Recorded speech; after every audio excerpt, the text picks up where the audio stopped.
I mean, and I think a lot of, the systems at work that we put in place for showing success and rewarding people, they create some of this behavior where people feel like they need external validation. They need, they feel under, like a lot of times when people feel bad at work, it's usually because of like they're feeling underappreciated in some way. Like I'm not getting the promotion that I want, or I'm not getting the recognition, and nobody's really recognizing the value that I bring to things. And that's a terrible way to feel, and some of the systems that companies put in place, like the promotion process and the review process, helps to, reinforce some of those feelings of unworthiness or not doing good enough. And they're not inherently bad systems. I think that you need to have those systems in order to function as a company, but you also have to be smart as an employee. Like, how personally am I going to take these things, and how do I respond to all of this feedback that I get? Because it's not necessarily natural to get bombarded with so much feedback. It's like people giving you feedback constantly. It's just not something that happens in normal life, but it happens in work life all the time, and you have to process it and be able to rise above it and feel okay about yourself. And I think that those skills make you better as a human too, because it's like you don't have to take stuff personally.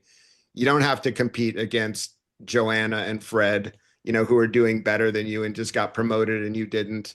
It's like they're on their own journey. I'm on my journey, and it's like feel good for them, feel positive, and it's like feel positive about your own journey. It's like learn from it, but don't take it personally to the point where it starts to be corrosive to you as an employee. And I think that, it's hard not to take things personally. It just is, it's how everything gets processed, is through trying to aggregate it into like, why is this happening to me? And you can't help but take it personally, but it really, a lot of these things aren't personal at the end of the day.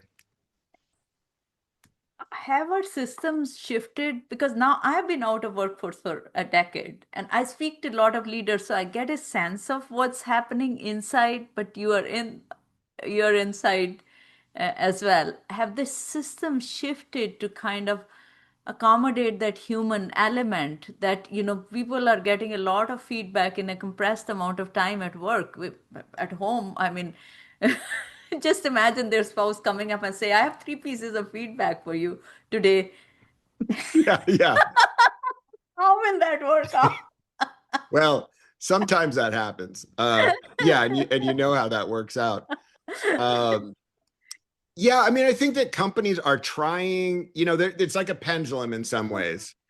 Um, I mean, in the Microsoft days, let's say 30 years ago, people were stack ranked and given very deterministic scores, and if you got three low performance ratings in a row, like you might get fired. That was kind of the way that it was.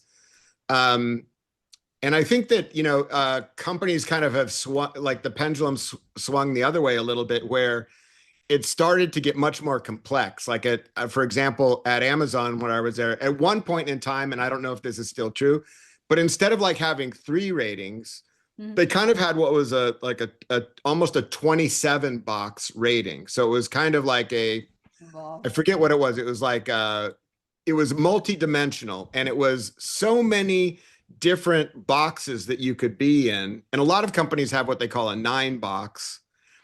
And I think the employee kind of stops understanding where they stand in a way. It's like you're in a certain box, and then you have a trajectory going to another box or something. And it's like, I don't know if people really work that way. Um, Yeah, I can't I imagine. I mean, but as a leader, sometimes you are forced into working with these tools, and you have to embrace them and fully embrace them if you're going to be a good leader. You can't let there be any kind of like crack in there where it's like, well, I don't really believe what the company's doing here. So like the rating system doesn't really, you can never have that kind of discussion. So you have to fully embrace it. But I think what you can also do is, get more real about it and talk with people about, the things that are really affecting their work, and not focus so much on these abstract tools that are created for generic employees across, let's say, thousands of people. there's a person sitting across from you who's trying to be more successful or trying to do better. And I think that, if you're good at observing and you're good at, kind of thinking about things that would be helpful, like you have probably good advice you could offer that person. And also just asking them questions and trying to figure out what is challenging them and why it's a challenge to them. And then offering as little advice as possible is typically my 2 cents. Is people hate advice, and I don't think people respond well to advice. But if you can help people find their own solution in their own words, and I think that that's one of the things of a mentor. It's like you can talk to yourself to death talking about like what someone should do. But if they can come to that conclusion faster, it's great. It's almost perfect. It's like, yes, that is a great idea that you just came up with. I 100% agree with what, as opposed to talking and talking and talking about all of the things. So I try to listen a lot, and then offer advice only when asked, and then trying to give very clear feedback when people ask for it. So if they ask me, for clear feedback, I will definitely give them very clear feedback that they can hear.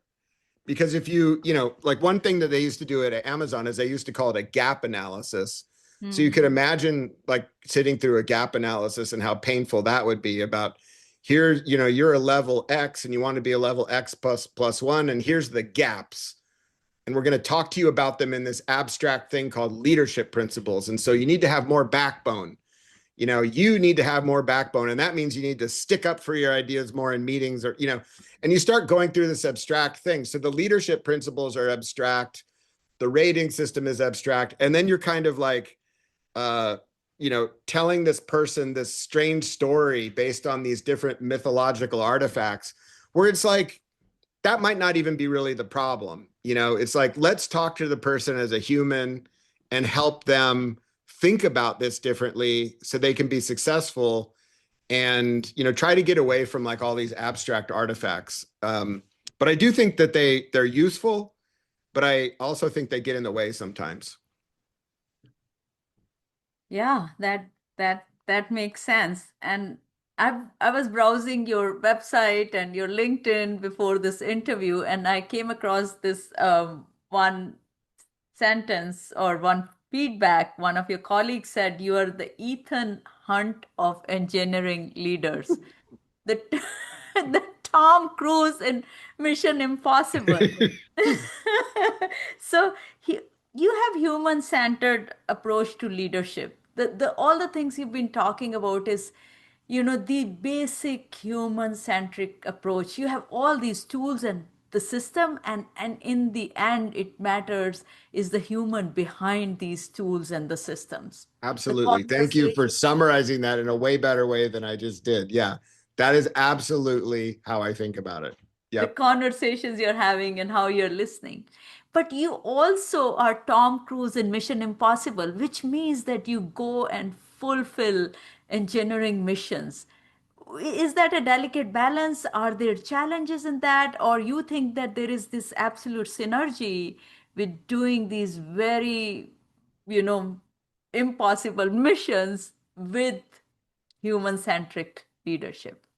Well, I kind of think if you're going to take people on a mission that feels tough, that you have to treat them differently. You have to treat them as partners, and honestly, and let them in on the difficulty of the task. And when you're able to define a mission in an exciting way where you feel a lot of enthusiasm together, I think you get a much better team out of it. And so in some ways, like and maybe the problems that I'm attracted to is like more of a personal defect than anything, because my dad was like a famous heart surgeon, artificial heart surgeon. And I always felt some worry about living up to his reputation or my success in my career. So when I initially started working, I would, kind of go after the things that would let me, grow, or like that in order to get achievement. And so I would go after I would put out the burning house, and then I would put out the burning city. And then I would put out the the forest that was on fire. And it like ever increasing kind of scope and complexity and challenges.